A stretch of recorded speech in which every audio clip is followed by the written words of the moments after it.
to another episode of Off the Menu. I'm your host, Vincent Franchini from Tumblr House, here with a filial Charles Coulombe. Filial? You mean like my father's son? Yes. The apple of my dad's eye. Were you? I guess he loved me. Okay. His very own boy. That's right. A chip off the old block. Yes, as they say. The acorn hadn't fallen far from that tree. Oh, you're really loaded with these, aren't you? I am. I am. It's time for paternal filial cliches, ladies and gentlemen.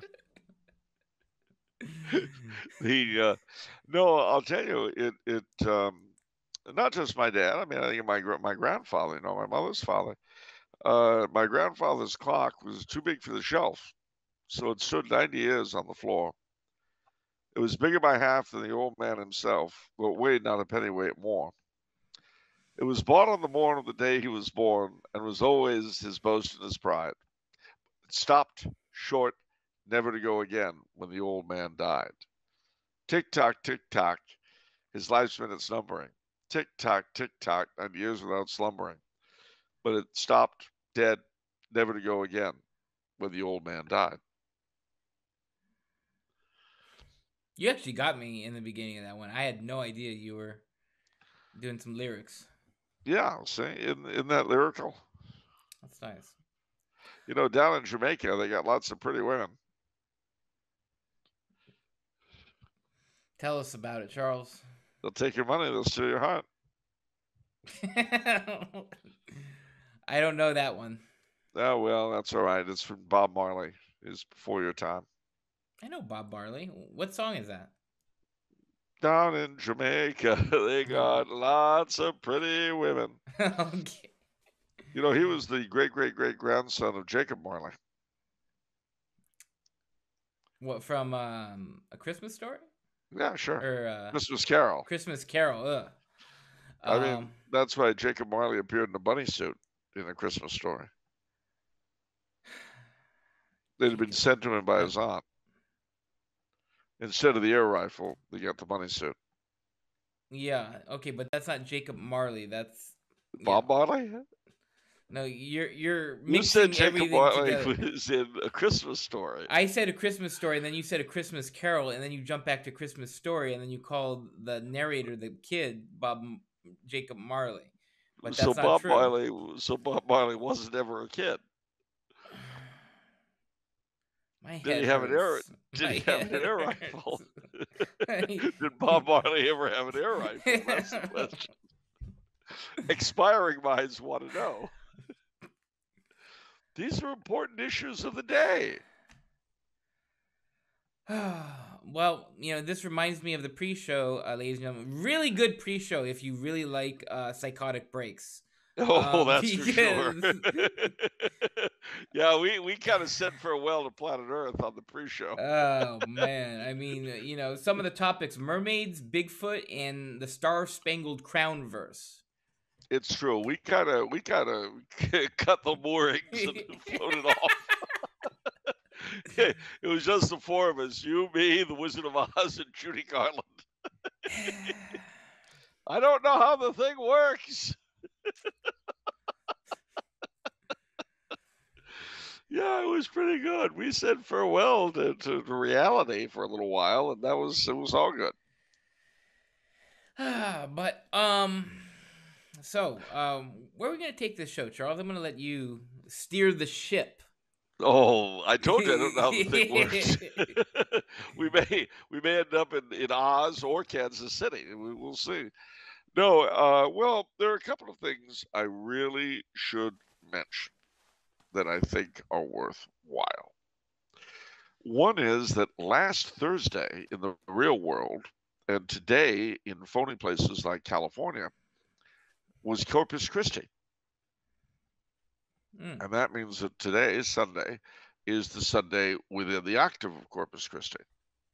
And that means that Thursday coming is, you guessed it, the octave day of Corpus Christi. But that means that the following day, this coming Friday, ladies and gentlemen, is the Feast of the Sacred Heart of Jesus. So, all of you Corpus Christi and Sacred Heart fans, be warned. Also, another thing that has to be borne in mind is that July 1st is coming up.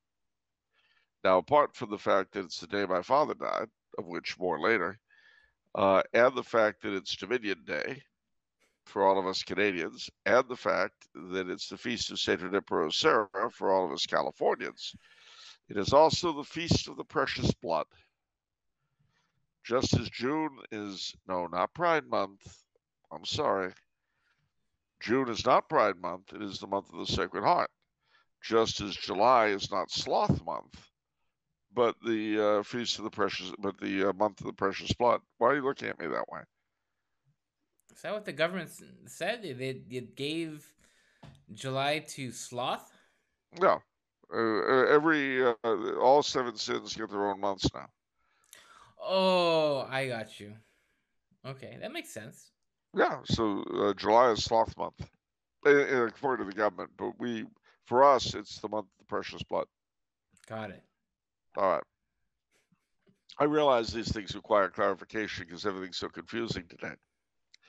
But all of that having been said, today, Sunday, the Sunday within the octave of Corpus Christi, is a peculiarly American festival, which originated, depending on who you believe, at a Methodist church in Fairmont, West Virginia, or at one in Spokane, Washington. Whichever the case, it only became a real holiday by proclamation of His Excellency the President of these United States in 1972, after years of being perceived by many people as simply a cynical way of selling things like slippers and pipes. I refer, of course, to Father's Day. So just so I'll look like someone on Father's Day. How's that? That's good. Do I look paternal? Yeah, kind of. Do I look more paternal or avuncular? Amuncular? I don't know what that one is. Avuncular. Avuncular. No. It means like an uncle. I would say you're still avuncular. All right, I don't mind. I've never been a father, to my knowledge, but I certainly have many uncles. Well, I did have many uncles. None of them were related to me, all by marriage. But I certainly have many nieces and nephews and godchildren and younger cousins and various other strange, childlike hangers-on, blackjack dealers and people like that. Wait, what? Blackjack dealers, No, I don't know. What about blackjack dealers? Oh, well, no. I mean, it's just you remember in the casinos that the family used to run, most of the employees were underage, so that if there was a raid, they couldn't go to jail. That was one of the things your great uncle always insisted on, was that all of the blackjack and poker games in the back would always be the tellers were all under 15. The not the tellers, well, them too, but the dealers. I see. Yeah, that was really unusual. I always wondered about that. Well, now you know, because whenever there'd be a raid, none of the employees could be arrested. They all had to be released to their parents, and in the old neighborhood, you know what that meant. Oh yeah. They'd be released to the parents, so the next thing you know, they'd be back on the job. All right. Enough about the business, Charles. All right, let's move along then.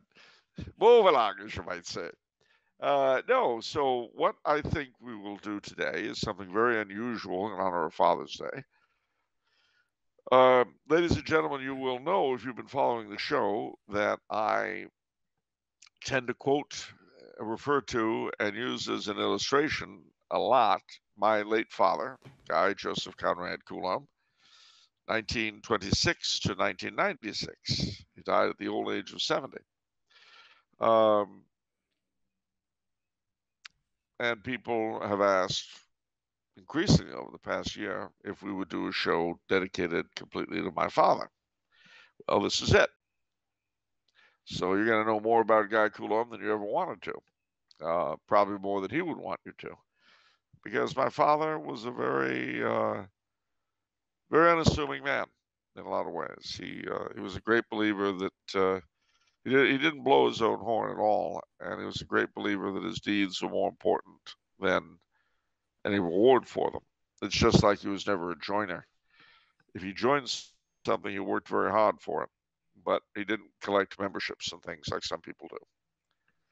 He if he believed in something enough to join it, then he really worked very hard for it.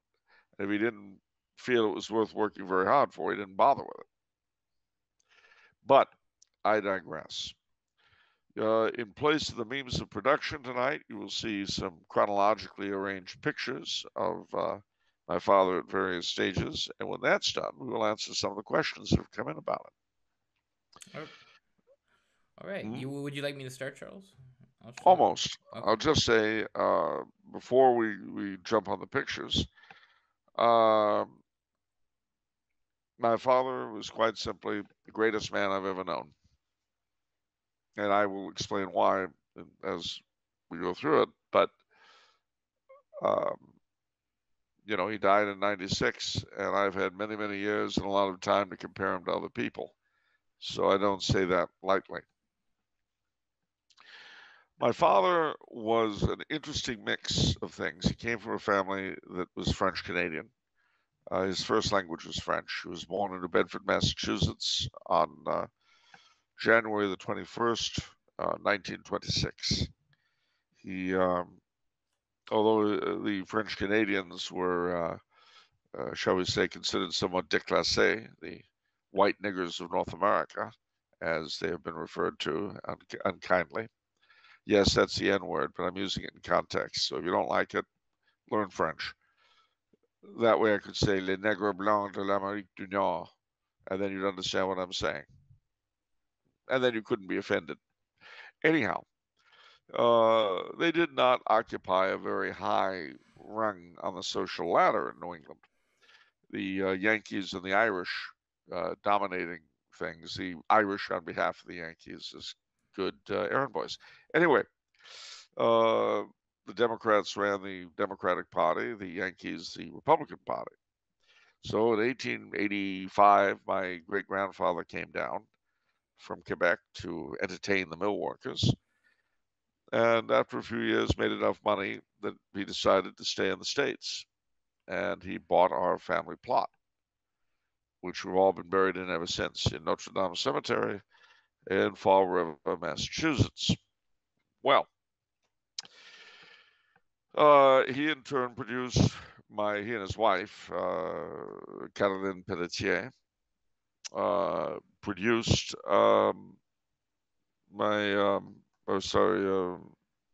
produced my grandfather, Aquila Coulombe, Jack to his Anglo friends, who was an actor and a writer, and who married his childhood sweetheart, Delores Odette, my grandmother, Mamie.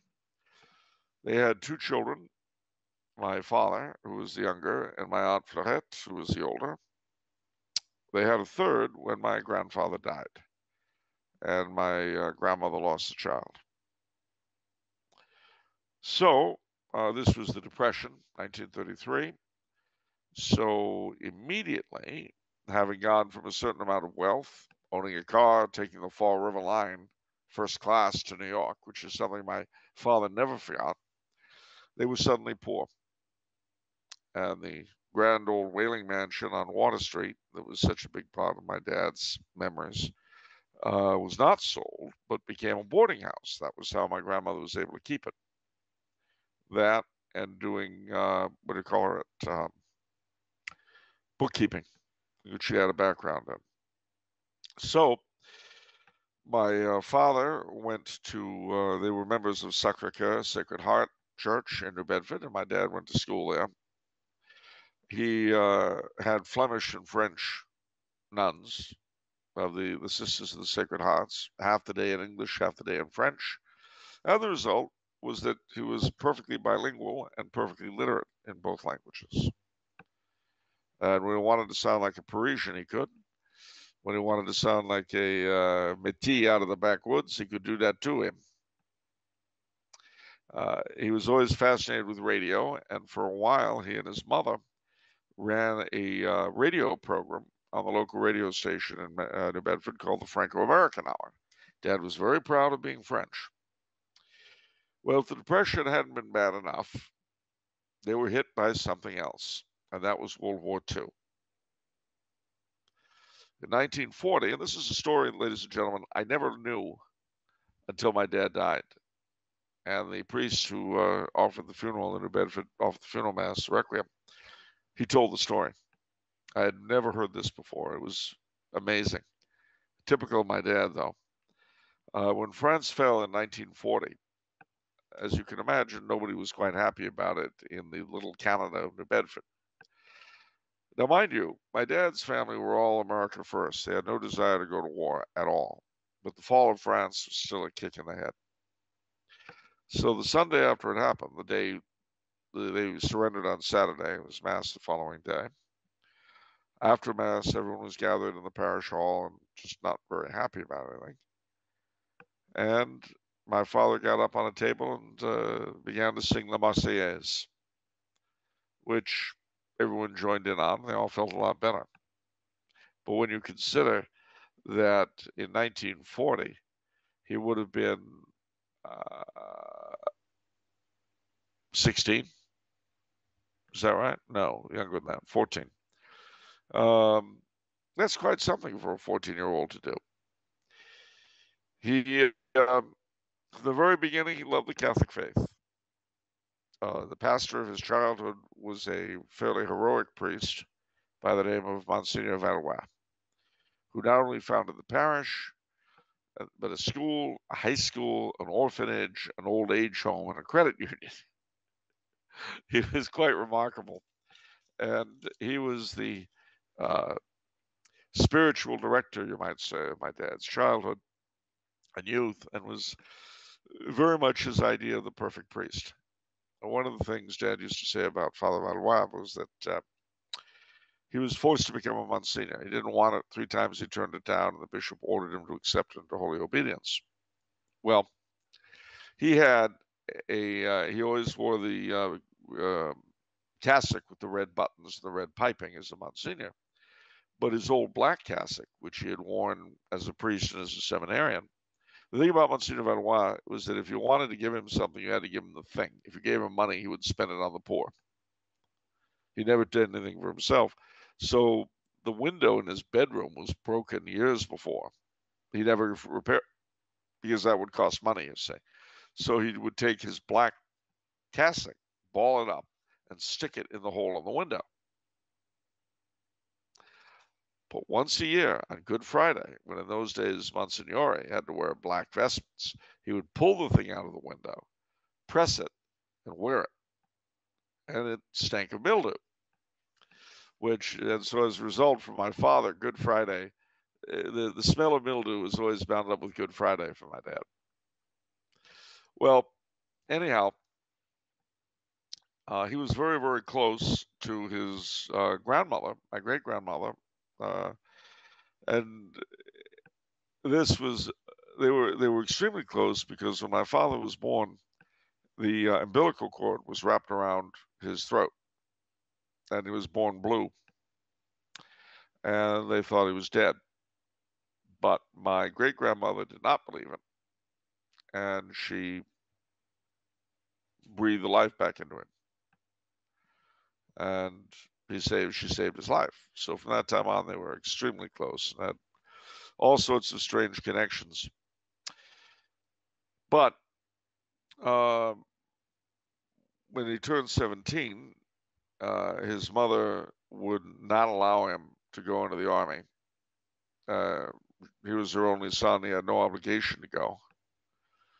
And of course, he felt, as his family did, that Roosevelt had pushed the Japanese into attacking. But nevertheless, they had attacked. So when he turned 18, he volunteered to go into the Army. They sent him into the Army Air Corps. After training in the United States, they sent him off to an island in the Pacific called Tinian in the Marianas. And there they made him a tail gunner. Show the first picture if you would. That's my father. He must have been 18, 19.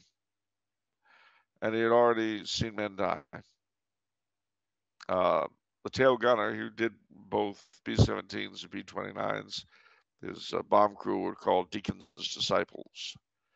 But the lifespan of a tail gunner in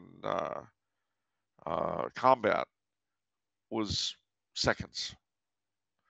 And my father completed 12 successful missions. So he always used to say, other men believe in God. They say they do, said Dad. But I know he exists because I wouldn't be here otherwise. And it gave him both an unshakable faith and a wild sense of humor. And he became impossible to intimidate. You just, as he used to say when people would attempt to, unless you're the business end of a Japanese submachine gun, there's not a lot you can say that's going to impress me. Now maybe you want to start this again. So he had a very, very funny sense of humor. It would, but a very great sense also of devotion to his country. When the war ended, he joined what was called the War Graves Detail, which initially was involved with finding dead soldiers. So he told some pretty horrific stories of what Iwo Jima looked like a year after the battle and the horrors of pulling the bodies out. When that was finished, he would accompany them home to their homes throughout the United States. And that generally meant a train ride to big city or small town and attempting to comfort the bereaved. He was very good at that, my dad. And because he had seen action himself and had come so close to death so many times, he was in a particularly good position, shall we say, to comfort the afflicted. That was a talent he had that he certainly exercised later on. When he was finished with all of that, he re-entered Civvy Street on the GI loan. He went to New York and went to the American Academy of Dramatic Arts. He had always wanted to be an actor like his dad, and he did it. When he was done with the academy, we made friends who lasted the rest of his life. I'm thinking of the late Stuart Beckman, who was father of one of my best friends in high school. We didn't know when we first met that our fathers had known each other. It was very, very weird till the first Parents' Day where they saw each other, and it was a lot of fun. Rick Downs, who was his best man, a lot of interesting people. So,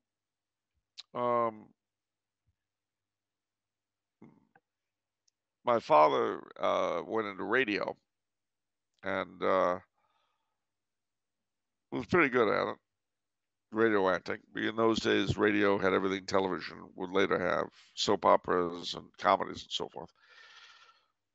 But one day, when he was working for a show called the Lux Theater of the Air, he was introduced to an actress who had just come to work on the show, who could do 5 voices in one broadcast. First woman to break into radio in 15 years. And that woman eventually became my mother. My brother tells the story of how when he was little, when my mother was on a show called My True Story, where they broadcast it, they would sit with him by the radio and ask him to pick out her voice from all the others. Her voice says, plural, because she'd use several different accents, and Andre would try to figure out which was her. But radio died. They got into off-Broadway. When my brother was born in 1953, they told my parents that since he was cesarean, that if they had another child within 7 years, it would kill her. 7 years, 1 month, and 1 day, I was born. But show the picture of my father in his young acting days.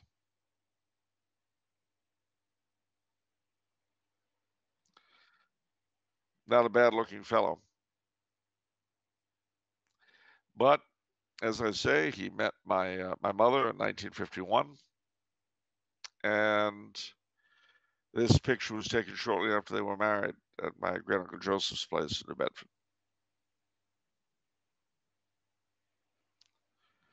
Always a fashion plate, my mom.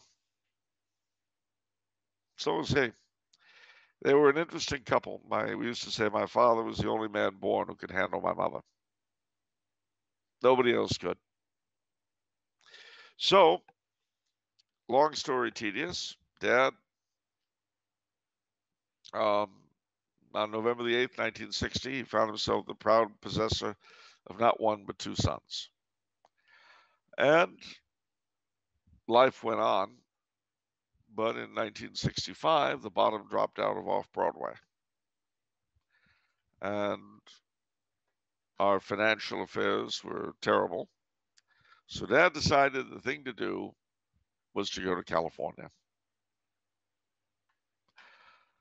I asked him, shortened version, of course, of the story. I said at the time I was quite little, and I said I didn't know what it all meant except that my world was ending.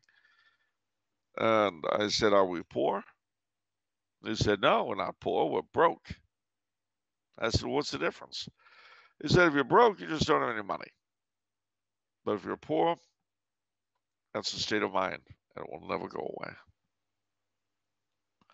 So he came out to California, and he quickly realized that the amount of time it would take for him to find work in the movies, we'd be dead.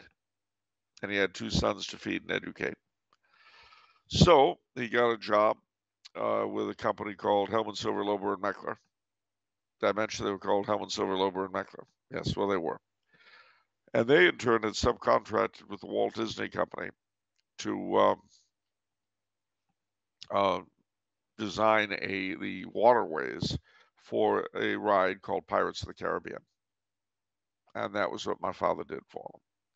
So if you ever find yourself at Disneyland in California and you take Pirates of the Caribbean, you're on my dad's handiwork. He met Walt Disney several times. We were going to, but then Walt got sick and died. So we never did meet Walt Disney. I do remember, though, being really creeped out by the fact, because we watched the Disney show every Sunday night religiously as long as it was on the air into the 70s. I was so creeped out by the fact that the next show after he died, there he was. Because he always introduced them, you see. And I just couldn't get it in my head, right? I couldn't wrap my head around it that I thought the shows were live. I didn't realize they were taped. I thought, how? But he's dead. It was very upsetting, very confusing too. So my brother assured me it was because the television was possessed. But at any rate, Andre was always helpful. So without wanting to go on too much longer, I'll just say that for my father, alongside being my mother's husband, being our father was the most important thing in his life. And he made that very clear from the get-go. There was nothing we couldn't talk to him about. He had an incredible range of interests. I can honestly say that just about every single one of my own intellectual interests today, I got from him. But the funny thing, too, is that if you look at my brother and me, it's as though we each acquired part. I got the interests in theology and history and all sorts of things of that sort, in acting and performing and all that. My brother got the business side, the military side, and that. And it was my sister-in-law that pointed out, it was a little bit like there's a prism, the light hits it and it goes in two different directions. And that because she was very fond of my dad, she got to know him very well. But the interesting thing is that while that's true, there are things he did that neither of us are any good at.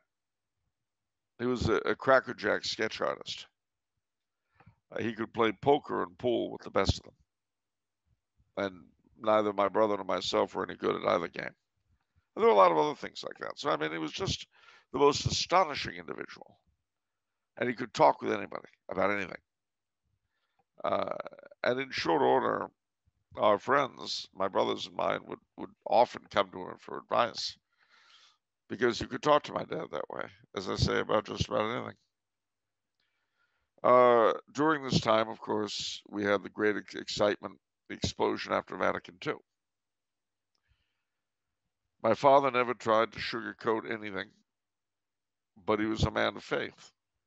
He was very keen on always remembering that A, Catholicism is a thinking man's religion. It's not for morons, even if they're in charge. And secondly, our faith is not dependent upon men. And if the ministers of the faith are unworthy, that doesn't change the truth of the faith. It just means they're unworthy. He always taught us to separate the man from the office. And so I've always done. I'm quite willing to say, and I'll bring this to a conclusion now, I'm quite willing to say that were it not for him, I wouldn't be a Catholic now, and neither would my brother, nor my brother's 10 children, nor my nephew's 3 children. But because my father was the kind of man he was, his faith was important to us. Because he made it clear to us, you're not to believe the faith because I believe it, or because anybody believes it. You're to believe it because it's true. That was something I took away from him. You believe the Catholic faith because it is true. You do the right thing because it's right. And you see, the thing too about my father and my mother is that they were very awake people, very aware people. When so often our friends' parents seemed like they were asleep in a way, my parents were always wide awake. It's hard to explain what I mean by that, except to say that they were always interesting. They were never dull. But they were interesting. My dad, happy, when visiting some historic site or a museum or whatever. And my mother was the same way. But Dad would generally take us to historical places. Mother would take us to art museums and things like that. But between them, I'm very, very grateful. So, in conclusion, I would simply like to ask you all of your charity to remember to pray for the souls, the repose of the souls of Guy J.C. Coulombe and Patricia Coulombe.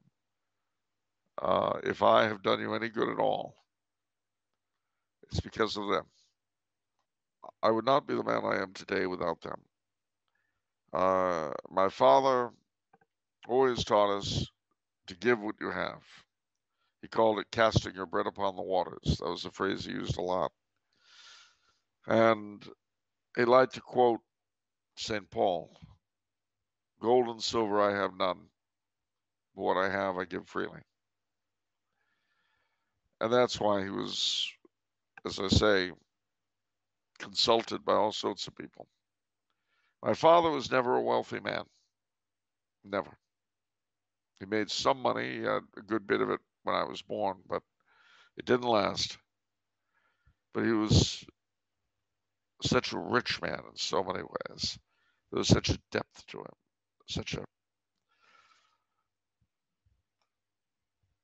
It's hard to explain. There were so many layers to him. And the more I got to know him, the older I got, the more delightful he became. You could always see the ridiculous in anything. And no matter what happened, you couldn't keep his spirits down for very long. And that, too, I learned from him. He used to say, if you get, I mean, he was filled with sayings, which those of you who have listened to the show for a long time have heard, but things like, if you get overly angry at someone, you give them power over you. Don't do it. Remember, and this was another great phrase of his when people would ask him why he didn't get upset, and back when he was working for other people, why he didn't get upset when his ideas were ignored or whatever. He said, they don't pay me enough to care. He focused in on what was important. And that was his God and his family and his country and his church. And so, to the best of my ability, I've told you the story of Guy J.C. Coulombe, who I have missed since he died in 96 and will miss until I die. All right. Let me show a few more pictures that we have left. The next picture is of my when my brother was commissioned in the National Guard back in 1976. Or 1978, that is. I hadn't gone off to college yet. So there you see my father and mother, somewhat older, not to say the worse for wear. My brother and myself in my Eagle Scout uniform. Once proudly worn on the bus from Somar to Hollywood. Yeah, we know the story. With the smiling bus driver looking in the back, the Norman Rockwell picture. The Norman Rockwell picture, yes. Yeah. With you and the lady. Yeah, that's a beautiful picture, isn't it? A nice story, huh? Yeah. All right. Morally uplifting is the phrase you were looking for. I know you were thinking about it. The word you wanted was morally uplifting. Got it. And then the last photo we've got for you was taken a few years later in 1985. I'm 25 years old in that picture, and my parents had come over. And we had obviously been having a very pleasant night, and I was so happy to be with them. It was a wonderful evening. I can remember it now. He would die 9 years later in 96. And then my mother would follow him 19 years later in 2015.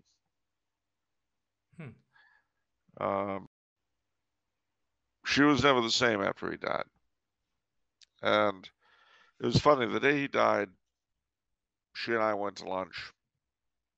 I couldn't eat enough. I was just stuffing my mouth and ordering more and more stuff. She couldn't eat anything. And finally, she threw her fork down and she said, he's been everything to me since 1951. What am I supposed to do now? And I said, well, you know, Mother, I got to tell you, you've still got 2 sons and 7 grandchildren. And she looked at me and she said, oh, you just don't understand. And I didn't. I couldn't. But anyhow, that is that. He made my life extremely happy in so many ways. And when he died, the light went out for good. Not a lot, but a bit. And I will have to say that his death was the worst pain I had ever endured up to that time. So, there you go. All right. How about we take some questions from Andrew from New Jersey, who sent in some questions relating to your dad? All right. I think we could do that. Were they sent from the Paramus Mall? Probably, honestly, knowing Andrew. All right. That's good. He went. You know what? He probably went into an internet cafe in the Paramus Mall and just sent them off. That wouldn't shock me. All right. Well, we're very broad-minded all of a sudden. Nice. Right. So he says, a while back, Charles relayed the premise of a script, perhaps a screenplay, written by Charles's father, entitled The Return of Cromwell.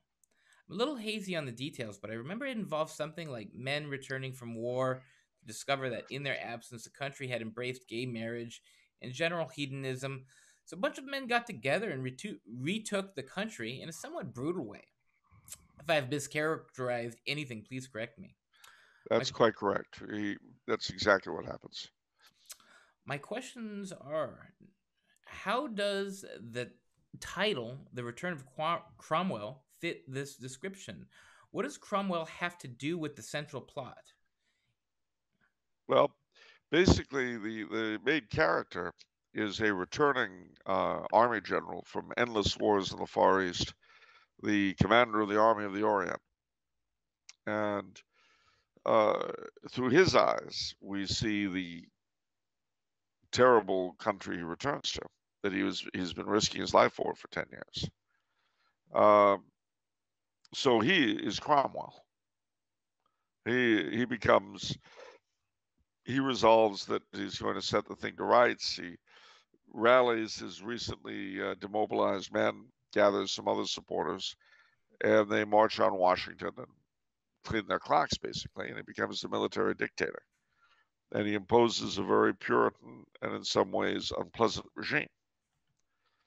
But as my father said, the problem with filthy, disgusting regimes is that they very often precipitate opposite reactions that can be just as unpleasant in a very different way. All right.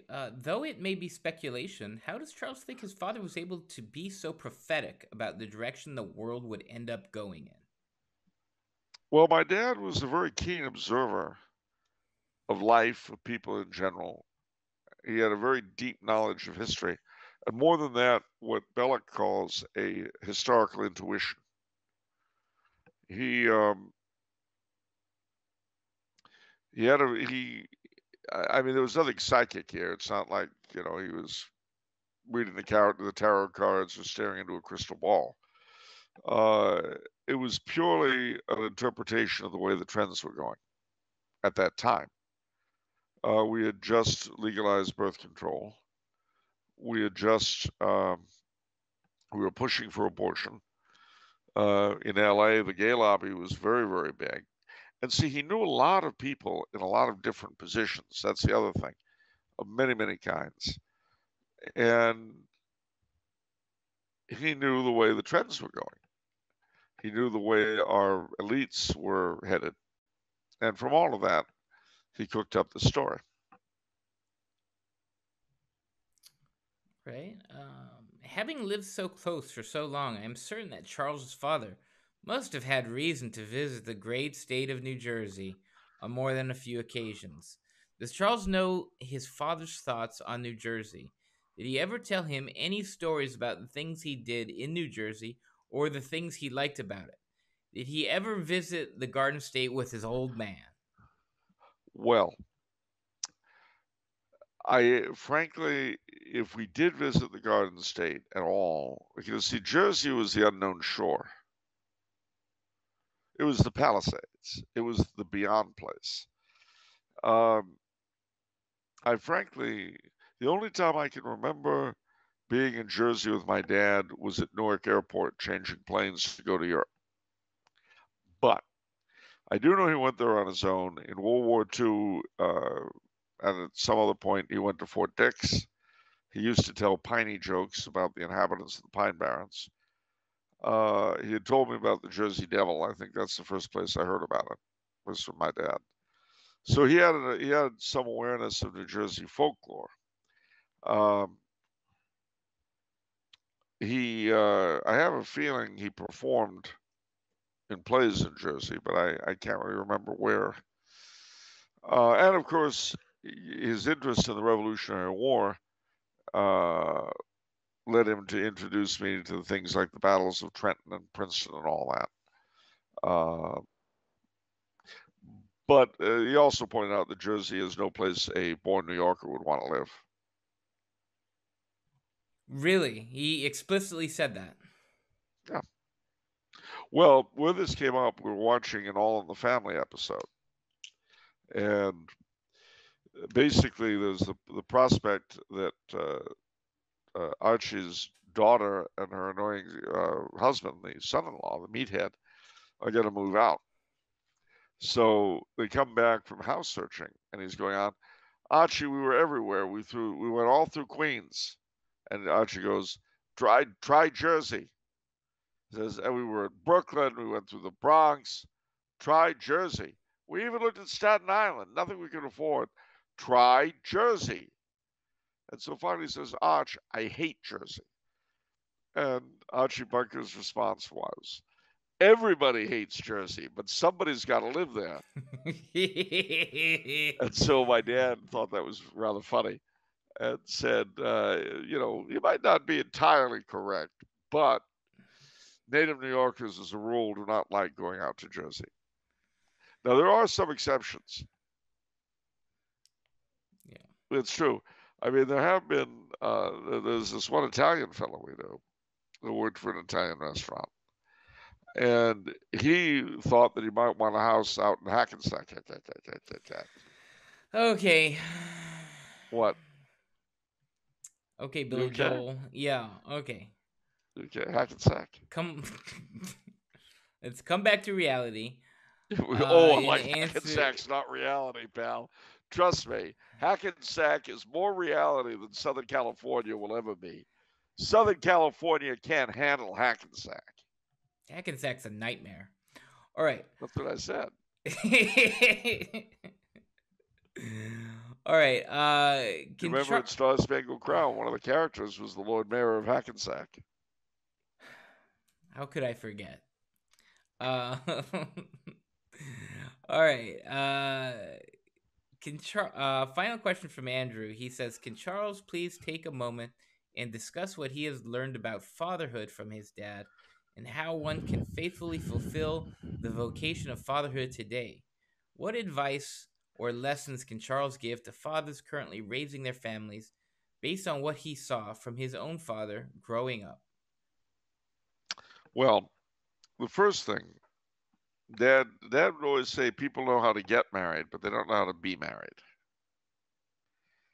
And for my father, understanding that first and foremost is ultra important. And for him, you had to see fatherhood and husbandhood as inseparable because a happy mother makes for happy children. A happy household where the children feel loved by both parents, um, it strengthens them, prepares them for life, but they have to also feel that the parents love each other. So you got to make an effort. You know, you've got to try never, ever, ever to argue or show any kind of mutual hostility in front of your children. It's very important, not least because your children will try to take advantage of any perceived difference between you. I mean, this is the way his mind worked. He'd look at all sorts of things. Um, and that's why you've got to choose your wife very carefully, of course. If you're interested in marrying a girl, look at her family. Look at how her parents relate to each other. It's not just that she'll probably grow into her mother, although that's also true. It's you will know what she has been taught about being a wife and about being a mother by looking at her mother and looking at her mother and her father. Because consciously or not, her father is your prototype. And you need to look at how the father interacts with everybody and with her in particular. So that's the first thing. Second thing, uh, your children must always believe and have reason to believe that they're the most important thing to you. That's very, very important. And that goes on the one hand from things that are obvious, like telling them you love them and all that, to remembering that you're their main educator. Dad would go through all of our school books And every semester when we got new school books, he'd read the bloody things. And if there was something he believed was wrong, he would tell us. This was particularly true when it came to religion books. And he didn't expect us to simply accept it because he was our father. If something seemed shady, but he didn't have a reason for it, he'd look it up. He would read the stuff we were reading for pleasure. And I mean, this, like if we were reading a series of books, he might not read the whole series, but he'd read one or two. And if he didn't think we should be reading it, he wouldn't let us read it. That's why, I've said before when people ask me about Harry Potter, read it yourself. Make your decision from the book. You do it because you're the father. I'm not. And I don't know what would be good or bad for your child because every kid is different. And that was another thing about my father. He did not believe, especially when raising children, in the one size fits all idea. My brother and I are very, very different people. And he didn't treat us different in the sense that we felt unequal. He would make private time for us every night when he'd come home. We each got 20 minutes in which we could say anything to him. And that was called private time. And it didn't matter how tired he was. He would say, all right, it's your turn. And I would go. And I was second because I was the younger. There was a certain hierarchy there.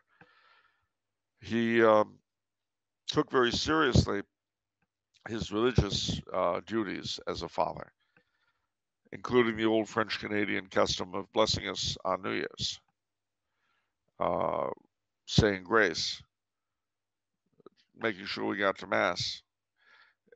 You talk about the father being the priest of the domestic church. He lived it. And that was very much a part of his being a father also.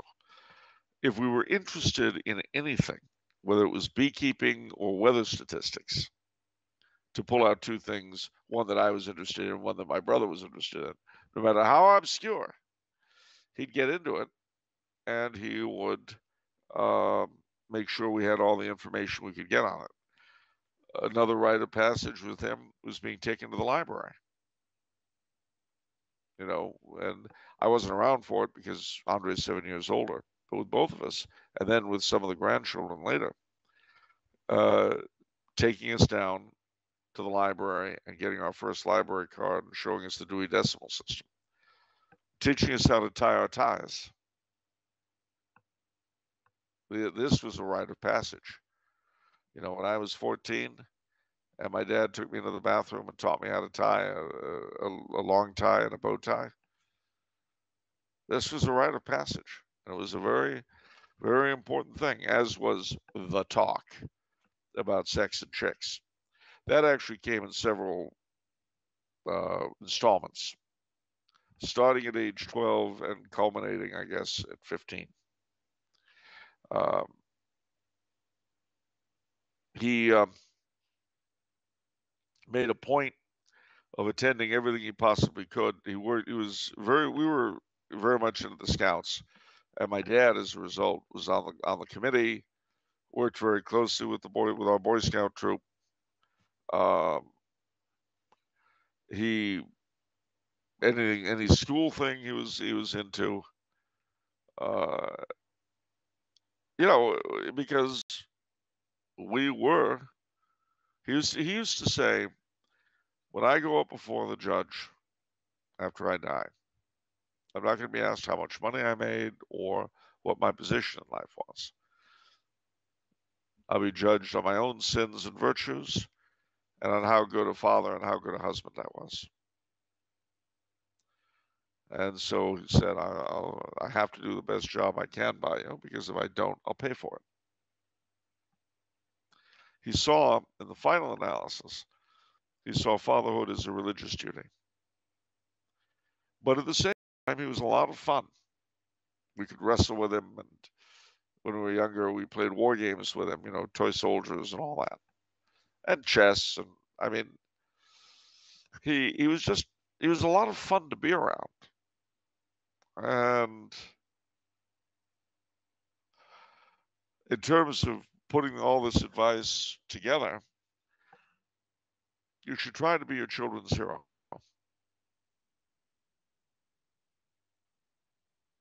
Easiest way I can put it. They should want to be like you and or your wife if it's a girl. That is the best way to make sure that you will get your values, your beliefs passed on to your children. They'll keep them and pass them on. You have to make sure, to the best of your ability, that you're the hero. And that can mean, when it comes to school, it can mean standing up to teachers in favor of them if they've been wrong, and siding with the teachers if they've been right. He had a very highly developed sense of right and wrong, and he warned us that there would be consequences if we did wrong. He was a believer in corporal punishment, but his administration of it was very unusual. He used to say, never hit your kid when you're angry. Wait. And so what would happen? It was we knew what could get us hit. We knew. Always made it clear, and it would count to 3. If he got to 3, we knew we would get it. But it wouldn't happen immediately. And before he did anything, he'd give us a long lecture on why he was going to hit us. And then he'd do the job. He had this kind of snap to his hand against the rear end, like so. It was very unpleasant. And then he'd sit back up and he'd give a long lecture as to why he had done it. You get to the point of he's saying, beat me to a pulp, old man, but just stop with just stop talking. But it was all very carefully calculated, you see. And another one of his great lines, I really can't make you do anything you don't want to do. All I can do is make you wish to God you had. The last point I'll make here is that he was very keen on seeing us develop as individuals. As I say, he was not a one size fits all kind of guy. And he used to say, I don't care what you become as long as it's moral and you can make a living at it. If you can do that, I don't care if you become a ballet dancer or a bar bouncer. As long as it's moral, it's legal, and you can make a decent living.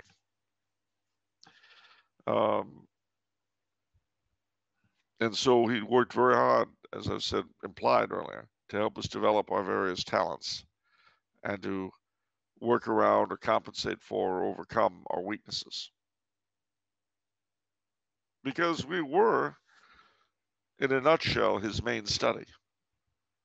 It goes back to our being the most important things in his life. And if I were to pull this all together in one sentence, I'd say, my advice to you new fathers, make sure your kids are the most important things in your life and that they know it. Be their hero. And make sure your wife's on board with all of this, because if she isn't, it'll be very difficult. And that, I think, is all I've got to say to that. Hey, thank you, Charles. I'll just add my 2 cents. Because I thought you didn't like pennies. your dad, yeah, it's chump change, but no, your dad had an interesting, and you have an interesting way of, um, kind of a moral compass, if you will, or a way to something that governs your actions, and it's this thing where it's outside of yourself, like you're not using yourself as a judgment. For example, I think you've told me various judgments you've made where you don't want to be this type of guy or you don't want to Yeah, be this guy. yeah, And then conversely, your dad had to think of what type of person he needed and wanted to be for you, yeah, which ultimately ends up, with him being your heroes. Yeah. Um, that's kind of different. That's kind of not natural. Like, because you kind of have to step outside of yourself. So I think that's really good advice. Like for me and other dads, is to just stop and think of who you actually want to be. Yeah. You know what I mean? Well, it's an extension here. I mean, who do you want your children to be? Hmm. You know, he used to say to us, another one of his sayings, you have no control really over anyone else at all. All you can do is be the kind of man or woman, if you're a woman, that you think everyone else should be. You don't like dishonest Hmm. guys? Don't be dishonest. You don't like adulterers? Fine, don't commit adultery. You don't like lazy layabouts? Don't do that. You don't like workaholics? Fine, don't be one. Be the kind of man you would want everyone else to be. So it's kind of an honest appraisal of yourself. Absolutely, absolutely. I mean, and if you've got that uppermost in your mind, then you can help mold your children and be. Let me be clear on this: you do mold them, whether you want to or not. You can say, "Oh no, no, my children will be whatever they feel like being." You're molding them. Now, mind you, I don't think you're molding them in a very good way, and I think you're going to be unhappy with the results. That's beside the point. You are molding them no matter what you do.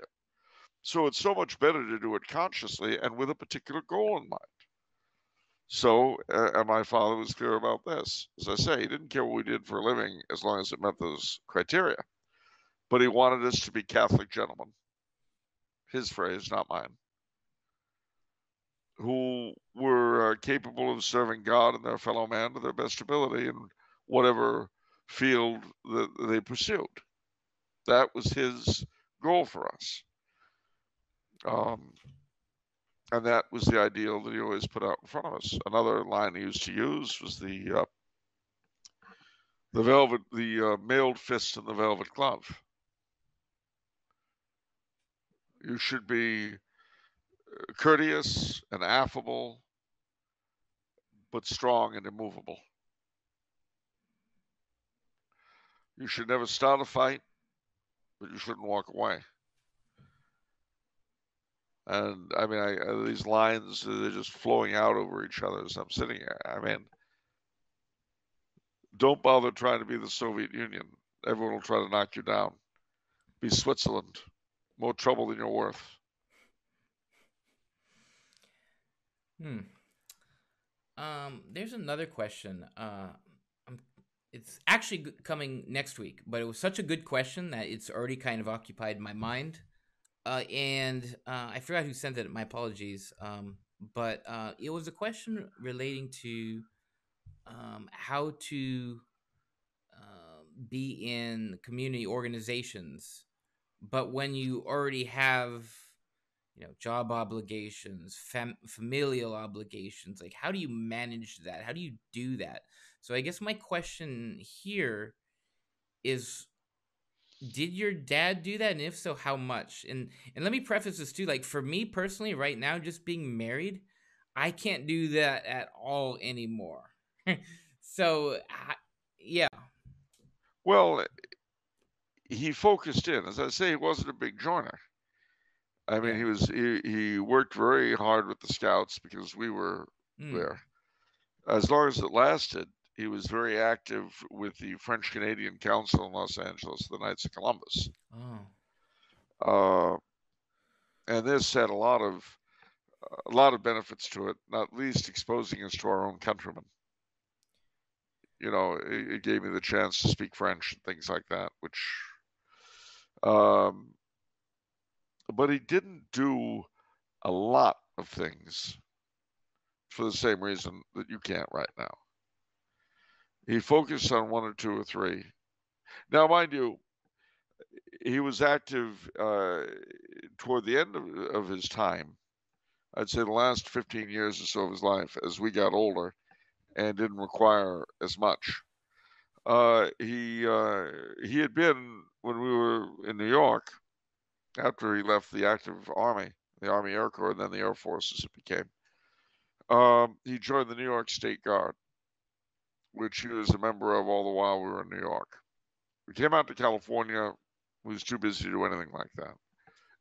But about 1978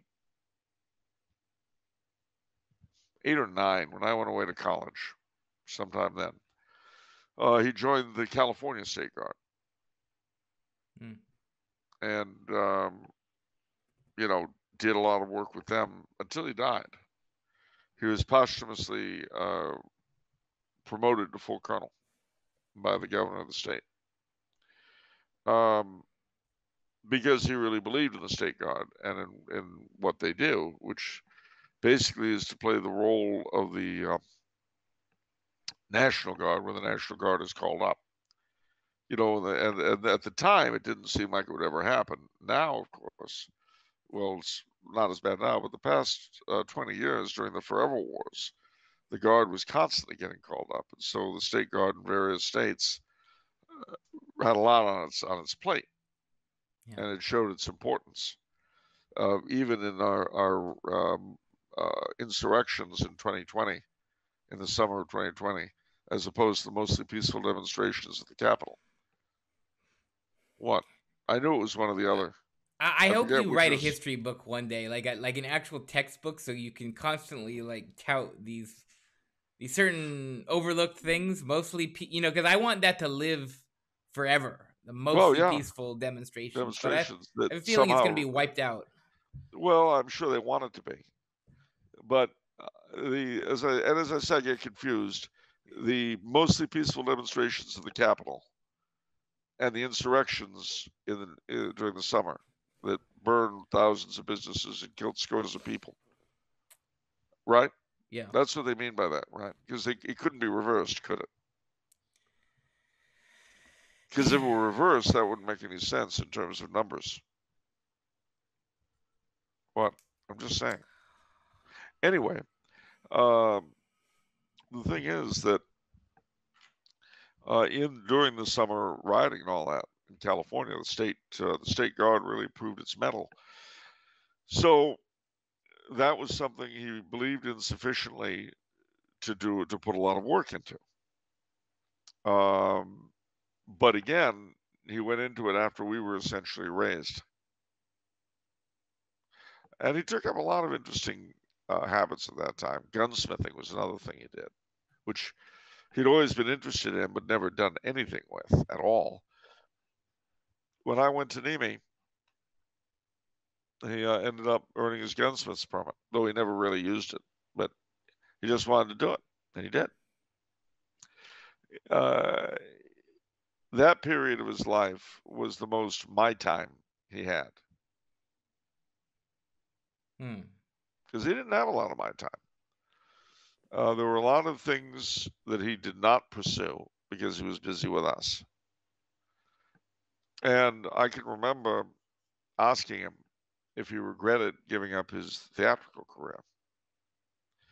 And he laughed and he said, well, I'd be lying if I said I didn't miss it sometimes. He said, but the truth is, the finest roles I've ever had are your mother's husband and your father. A man can't ask for a better role than that. But it was always, there was always the theatrical bent in everything he said. So when I was at Nemi, and he came out to see me at Parents' Day, and I was having some problems, and he wanted to encourage me. So he said, some of my friends heard him, be a trooper. And then he walked off. Well, they thought he meant trooper as in Trooper. Nemi having been a cavalry school. But I knew my dad. And I knew what he meant was trooper, Trouper. And a trooper is an actor who sticks by the troop, who can be relied on. The show must go on. Be a trooper. Makeup doesn't arrive, costuming screwed up. Be a trooper. The show must go on. Come on, let's do it. All right. So I mean, he was a man who could be amazingly tough and amazingly tender. I think I have read it before on the show, but since we're in this area, I will read for you a song by the lyrics. I'm not going to sing it. Dan Fogelberg, called "The Leader of the Band." And as I think I've related at another time, about 2 weeks after Dad died, I was in the socially prominent McDonald's, Huntington and Mayflower, and this thing came on, and I just bawled. But so much of this really, really fits my attitude toward my father today, and I hope I can get through it without choking up. The details are not entirely the same, to say the least, but it's a general feeling. An only child, alone and wild, a cabinet maker's son. His hands were meant for different work, and his heart was known to none. He left his home and went his lone and solitary way, and he gave to me a gift I know I never can repay. A quiet man of music, denied a simpler fate. He tried to be a soldier once, but his music wouldn't wait. He earned his love through discipline, a thundering velvet hand. His gentle means of sculpting souls took me years to understand. The leader of the band is tired and his eyes are growing old, but his blood runs through my instrument and his song is in my soul. My life has been a poor attempt to imitate the man. I'm just a living legacy to the leader of the band. My brothers' lives were different, for they heard another call. One went to Chicago and the other to St. Paul. And I'm in Colorado when I'm not in some hotel, living out this life I've chose and come to know so well. I thank you for the music and your stories of the road. I thank you for the freedom when it came my time to go. I thank you for the kindness at the times when you got tough. And Pop, I don't think I said I love you near enough.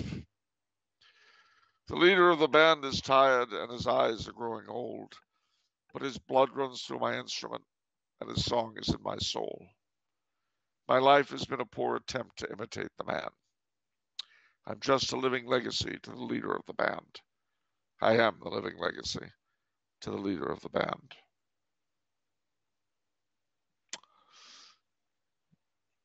Thus, Dan Fogelberg. Hmm.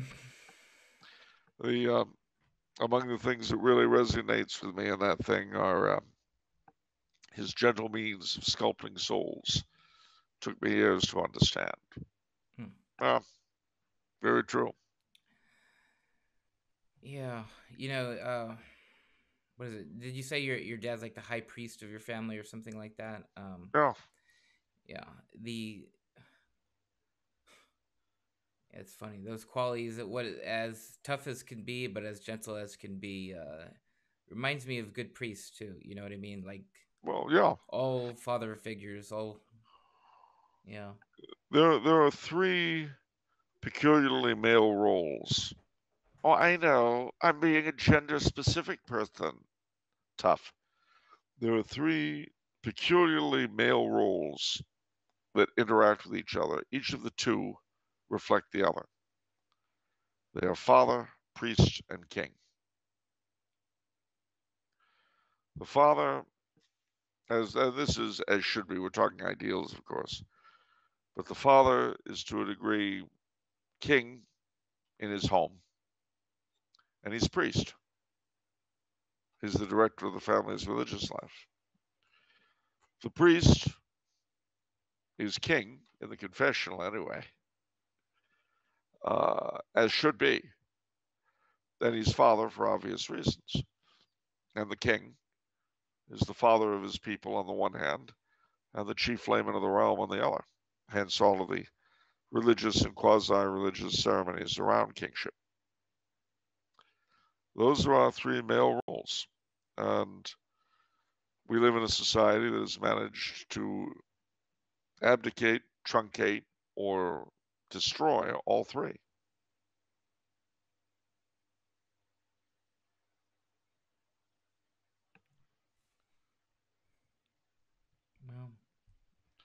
I'm not saying that's a bad thing, though, because I don't judge. One thing I learned from my father, too, was rather than necessarily challenging someone head on a given problem like this, is take the results that he knew the person himself hated. I mean, he might be in favor of a thing, but he wouldn't like certain of the results. My dad would pull up those results, shove them in his face, and say, "Oh, look, isn't this wonderful? You've gotten what you wanted. Marvelous, isn't it?"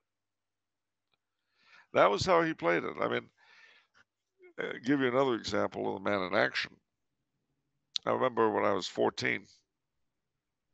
In those days, he and my brother were his company where it was up, and they were doing construction. So actually, it was more like 16. Anyway, I go into the office, and I'm sitting there shooting the breeze with him. It's a weekday after school, and then this fellow is ushered in. The secretary says, "Mr. So and So was a contractor. Would like to talk to you." And my father winks at me and says, "Oh, send him in. Send him in by all means." And Dad looks at me and says, "Now watch." And I knew something was up. So the guy comes in and says, "Guy, how are you?" And Dad says, "Oh, I'm fine. How are you?" And he says, "I'm fine.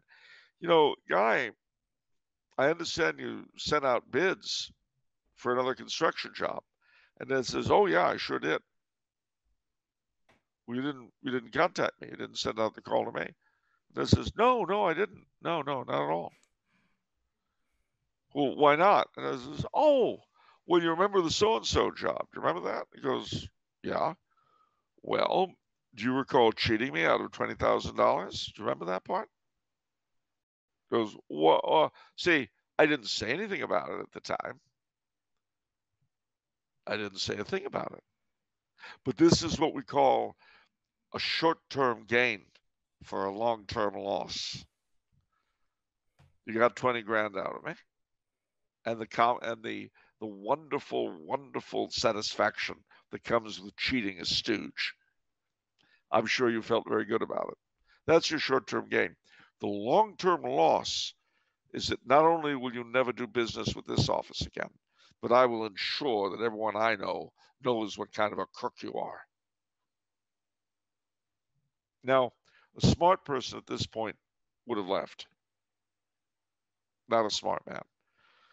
Because, "Well, Guy, I hope we can still be friends." That says, "Friends? I have my son sitting here. What would he think of his father if he knew he consorted with crooked contractors? No, you you ended our friendship when you stole my money. Now the door is that way. Use it. And have a nice day." And out he went. And when the door closed behind him, my dad just laughed like a hyena.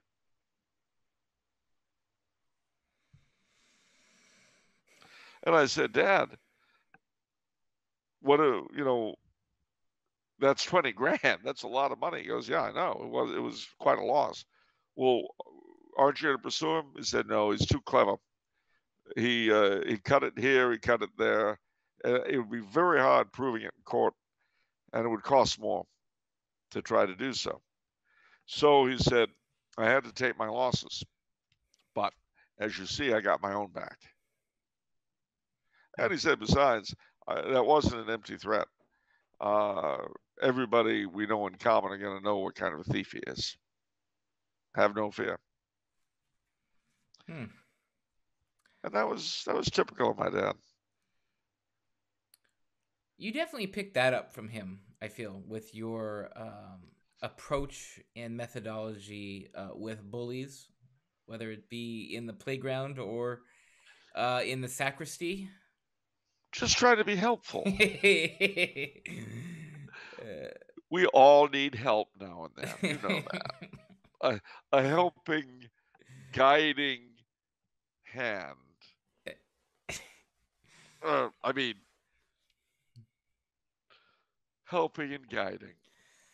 No, well, see, that's just because I saw it worked. You know, if you're not powerful enough, and interpret power any way you want in terms of physical strength, money, anything you want. If you're not powerful enough to face a difficult person a bully of any kind, be it a Monsignor or a pimp. If you're not in a position to face them head on, you've got to find other ways to do it. He used to say, if you're going to make threats, make sure they're vague. Because if you do it in the right way to the right sort of person, and any misfortune they suffer, they'll attribute to your malign influence.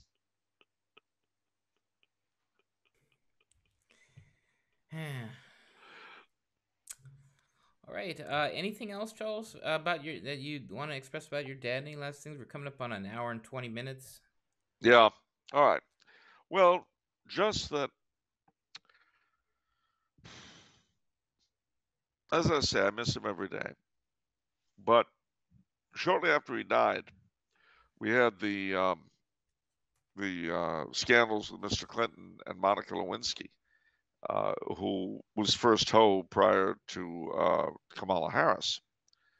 Now, my dad loved watching the news with his grandchildren.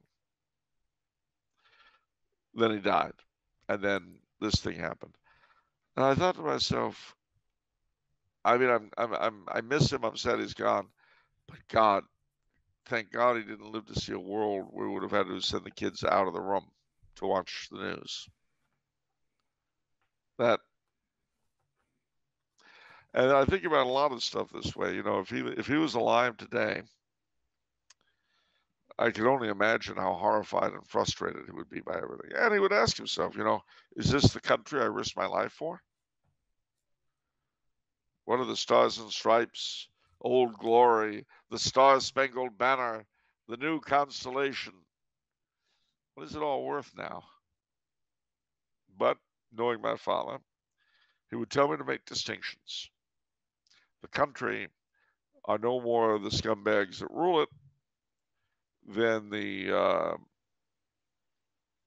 parasites in someone's body that cause diarrhea are the same thing as the person. They're just parasites. And I suppose he would teach me to look at it philosophically the way he looked at the whole problem after Vatican II. But I'm glad he didn't have to go through it. I'm glad he lived to see the revival of the Tridentine Mass, although it was far from general when he died. When he died, we had to have two funerals on the two coasts, as we did for Mother. But it shows you how things had changed from 96 to 2015. That when Dad died, it was pulling teeth just to get the priests to wear black vestments that I brought for the Novus Ordo. But when Mother died, we were able to have solemn high requiems on both coasts.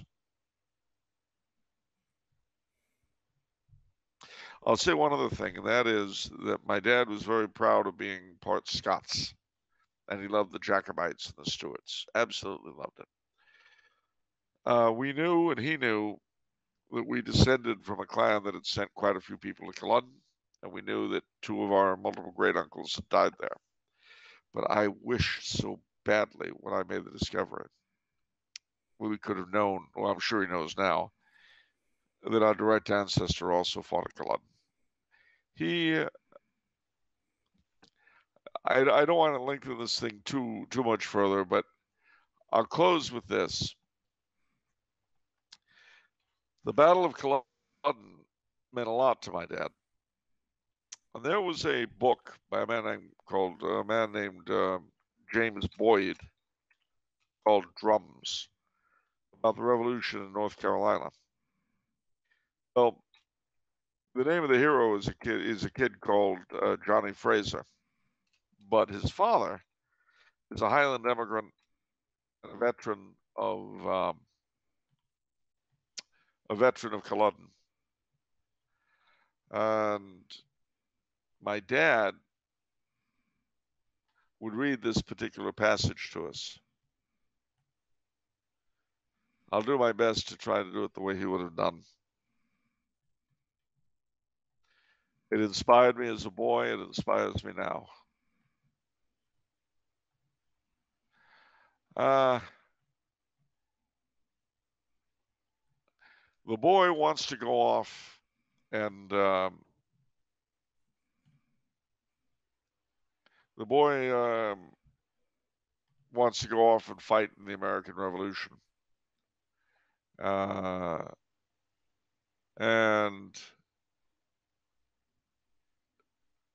the father does not want him to go. So he decides he will, all through the book, the kid has tried to get his father to tell him about it. And he won't do it. He just refuses. Finally,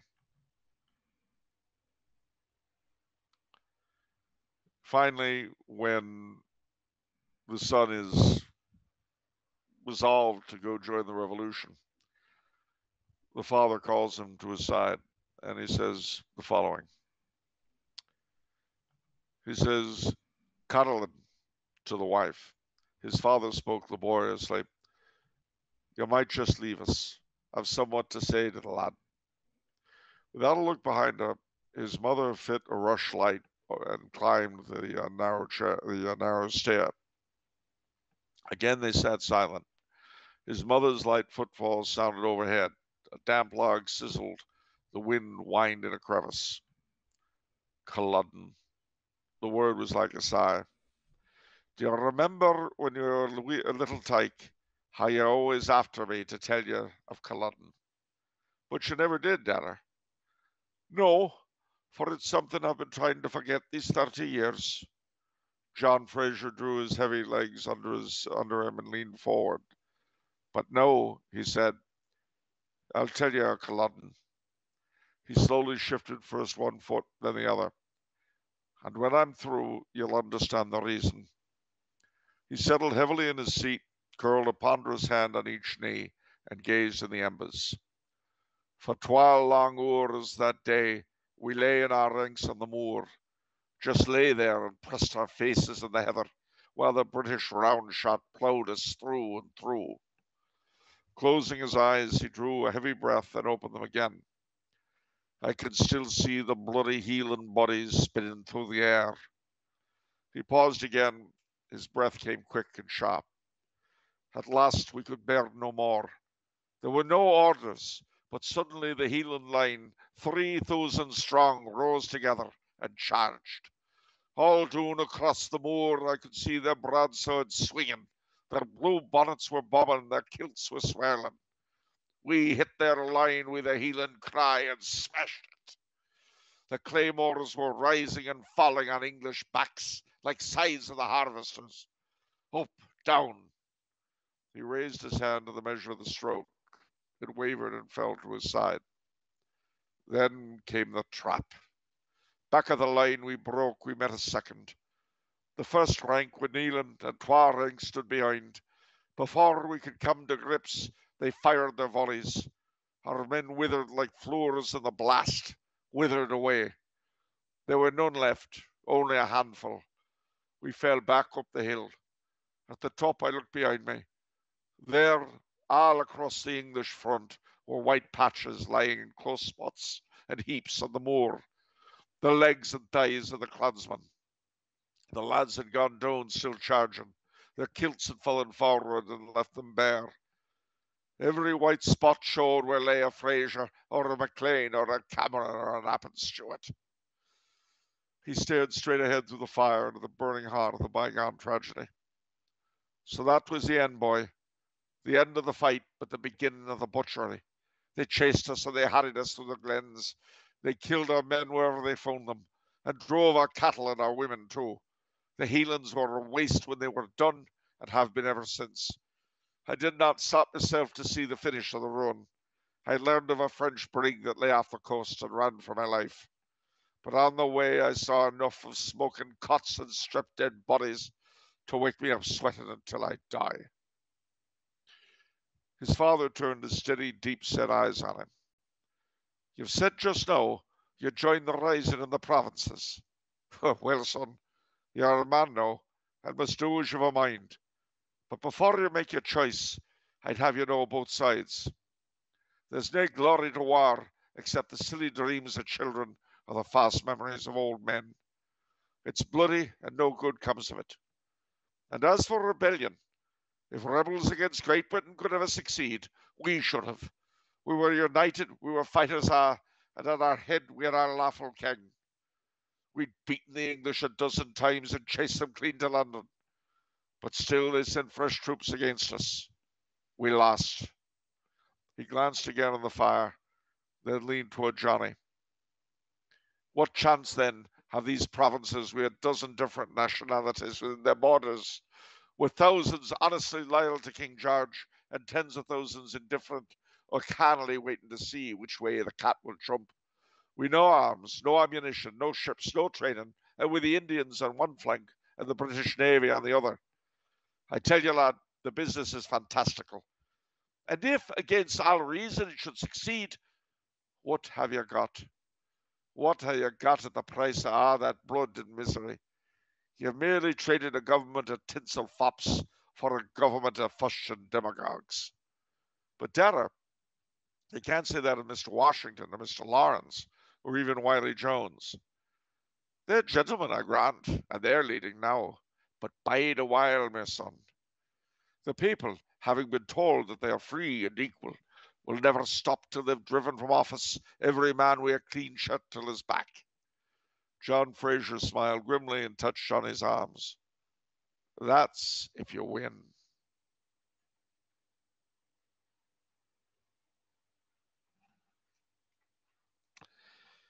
In some ways, my dad was a very sad man because he came of people between Culloden and the Conquest that had known loss after loss after loss.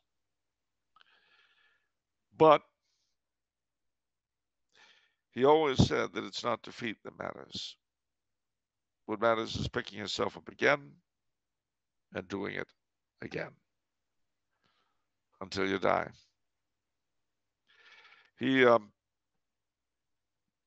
I'll say one last thing about him. I'm thinking of that particular sadness. That line meant a lot to him, I think, because of his own wartime experiences. And I remember one time when I was in high school, my history teacher summoned him to do a guest lecture on the Civil War, which he was an amateur expert in.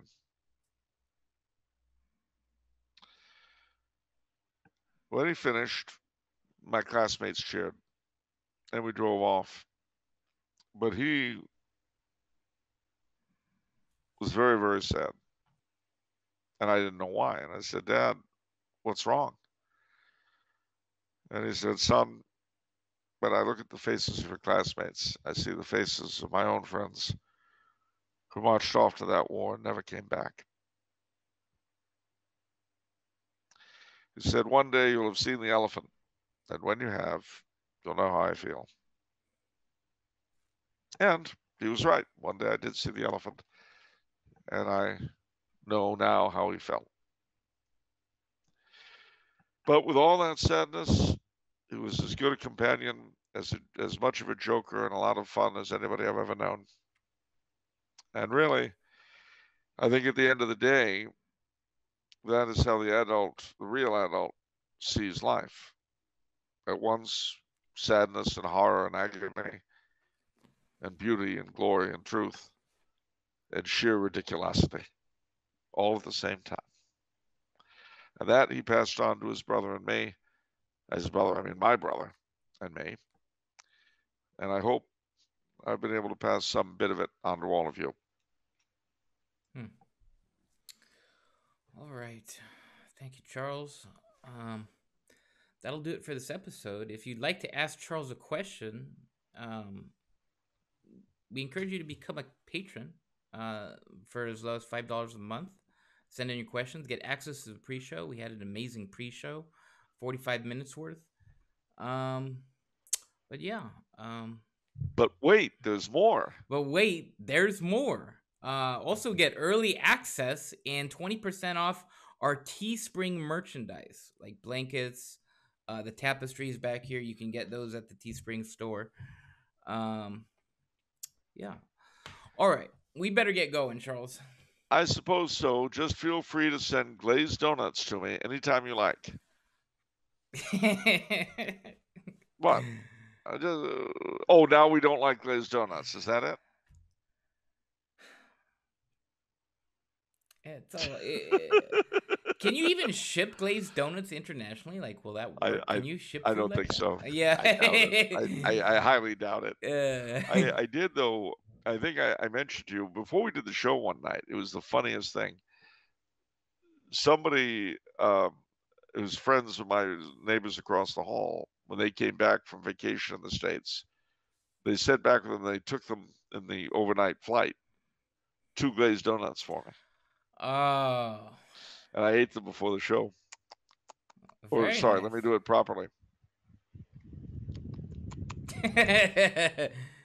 Oh yeah, All that's right. Well, I got a question for you though. yeah. Yeah. What if it's Monday? If it's Monday, it's off the menu. Oh yeah. Well, what about the Soyuz? It may be your own. God bless you, ladies and gentlemen. We shall see you next week.